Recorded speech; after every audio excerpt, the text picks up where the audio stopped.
Você sabia? A Amazônia é tão poderosa que a Austrália pode ficar pequena diante do que ela faz. Não necessariamente em quilômetros quadrados, mas em força, em influência, em intensidade de vida. Prepare-se. O que você vai ver não é só beleza. É um motor bruto e silencioso, uma máquina que transforma água, luz e morte em floresta, clima e futuro do planeta. Começamos pelo rio. Não imagina água limpa e calma. A água aqui é escura, espessa, cheia de partículas que carregam história e fome. No fundo dessa sopa primordial, vivem seres que operam com regras diferentes das nossas. A enguia elétrica, eletroforos elétricos, é como uma tomada ambulante. Gera um impulso que pode imobilizar peixes, atordoar presas e reescrever uma perseguição em segundos. Não é cinema, é física viva. Ao redor, cardumes de piranhas, pigocentros SP, serras almos SPP. Se movimentam como lâminas coletivas, cortes rápidos que aproveitam qualquer fraqueza. E, entre essas tensões, surge o pirarucu, Arapaima gigas, um monstro de escamas que parece desafiar a própria noção de peixe grande no trópico. Ele respira na superfície, volta ao fundo e com um movimento reescreve quem vive ali. O rio é plano de fundo e personagem ao mesmo tempo, esconde emboscadas, abriga a vida que empurra a floresta toda. Se está gostando dessa viagem, curta, isso ajuda muito o canal. As margens e os igarapés são um teatro de iminência. Um som curto atrás de uma folhagem e a onça pintada, Pantera onca, surge como uma afirmação de força. A onça é predadora que converte segredo em precisão. Sua mordida tem uma combinação de pressão e estratégia que pode perfurar cascos e crânios. Para dizer que é forte, não para romantizar a violência, mas para mostrar como a seleção moldou uma ferramenta letal.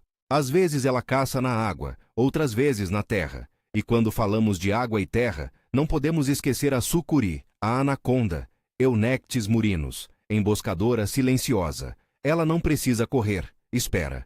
Enrola, aperta, usa o próprio corpo como arquitetura de morte, e ao liberar o bicho que desconhece sofrer, devolve matéria-primeira ao solo. Existem relatos locais e lendas sobre encontros perigosos, histórias que falam mais da relação entre comunidades e a floresta do que de estatísticas. Vale tratá-los como relatos culturais, não como regra universal. A vida grande chama a atenção, mas são os pequenos que muitas vezes decidem o que vai existir amanhã. Mosquitos, um exército em miniatura, agem como vetores, transportando micro-organismos de um hospedeiro a outro. Eles não têm intenção, têm contingência biológica. Em sua infinita multiplicidade, determinam surtos, moldam populações, alteram percursos de saúde pública. A formiga-bala, Paraponera clavata, carrega uma picada famosa, capaz de produzir um dos mais agudos episódios de dor conhecidos. Sua ferroada é uma arma química que impõe respeito. Existem também fungos do gênero Cordyceps, que parecem saídos da imaginação. Atacam insetos, controlam movimentos, transformam corpos em colônias de esporos. Micro-organismos, insetos, fungos. Esses agentes minúsculos são arquitetos invisíveis do equilíbrio e da mudança. A potência da Amazônia não é só dentes e garras. É uma rede de efeitos em cascata onde o menor nó pode derrubar estruturas. Suba os troncos até as copas. A disputa aqui é por luz, e a luz é moeda. Árvores gigantes lançam sombra como tábuas, e a cada raio de sol há uma negociação. A figueira estranguladora, Ficus SPP, encarna essa batalha com teatralidade. Começa sua vida como uma semente miúda na copa de outra árvore. Depois seus ramos descem como cordas que gradualmente prendem o hospedeiro, até que o suporte, antes vivo, se torna um túmulo oco, um monumento de madeira que abriga vida diversa. Essa ação é metáfora e processo. A floresta é uma sucessão de pilhas e tumbas onde a morte vira plataforma para a vida. As plantas também produzem um catálogo químico de defesa e sedução.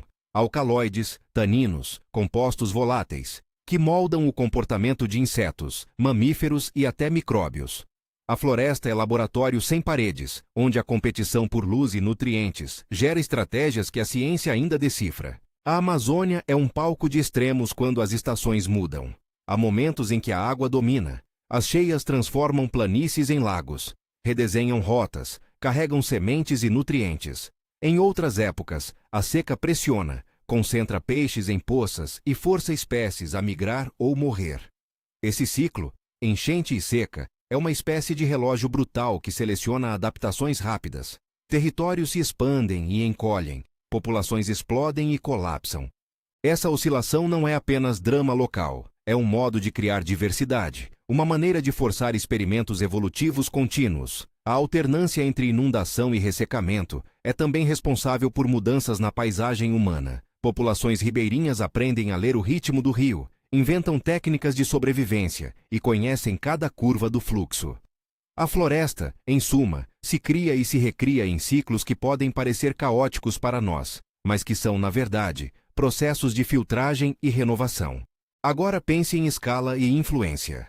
Quando falamos que a Amazônia é tão poderosa que a Austrália fica pequena, estamos falando de tipos diferentes de grandeza.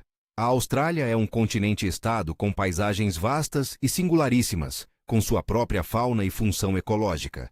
Mas a Amazônia exerce uma intensidade de processos biológicos e hidrológicos que tem efeitos além de suas bordas.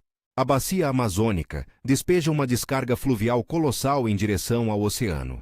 Um fluxo de água doce, sedimentos e nutrientes que altera correntes e influencia ciclos climáticos regionais. A biomassa acumulada nas árvores tropicais é uma reserva de carbono viva que interage com a atmosfera em tempo real. A enorme diversidade de espécies, muitas das quais endêmicas, significa que ali ocorrem experimentos evolutivos que não têm paralelo em muitos outros lugares. Em termos de biodiversidade por unidade de área, em termos de densidade de biomassa e de papel na regulação de chuva e clima regional, a Amazônia exerce uma influência desproporcional. É esse desequilíbrio de impacto que permite a comparação com a Austrália, sem negar o valor do outro continente. Essa poderosa máquina também contém contradições. A mesma densidade de vida que sustenta uma cascata de serviços ecológicos torna-se a floresta vulnerável. Fragmentação, desmatamento e alteração no regime de chuvas podem amplificar efeitos negativos, transformando potência em fragilidade. A Amazônia é resiliente, claro, mas sua resiliência tem limites. Perdas locais de floresta não ficam confinadas àquela árvore. Elas reverberam por redes de água, por ciclos de nutrientes, por rotas de migração. A potência ecológica, portanto, vem acompanhada de uma responsabilidade. Enquanto sociedade, nossas ações podem amplificar ou minar esse motor. Voltando ao micro e ao macro, imagine uma cena única. À beira de um igarapé, centenas de pequenos peixes se agitam. Uma onça observa com olhos que parecem somar paciência e cálculo.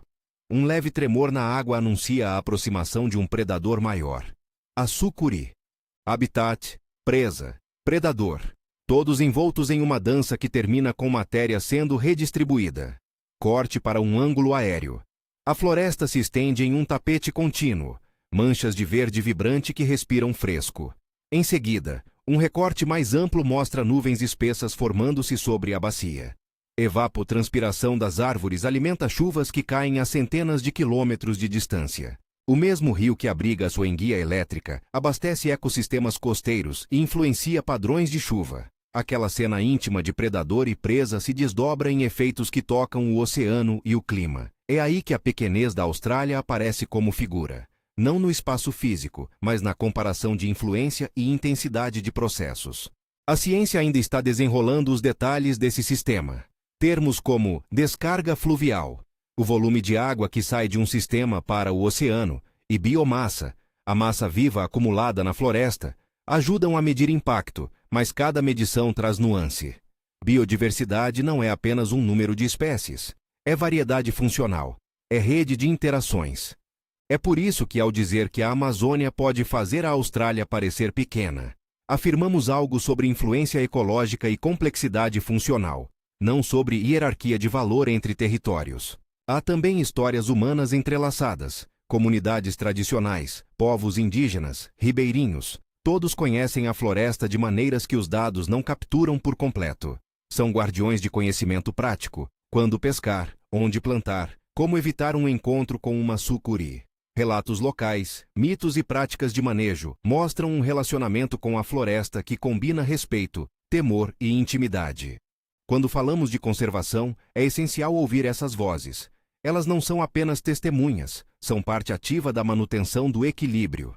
Ao fim dessa viagem, a sensação é de um organismo gigantesco e vívido que opera em escalas que vão do menor fungo ao maior rio.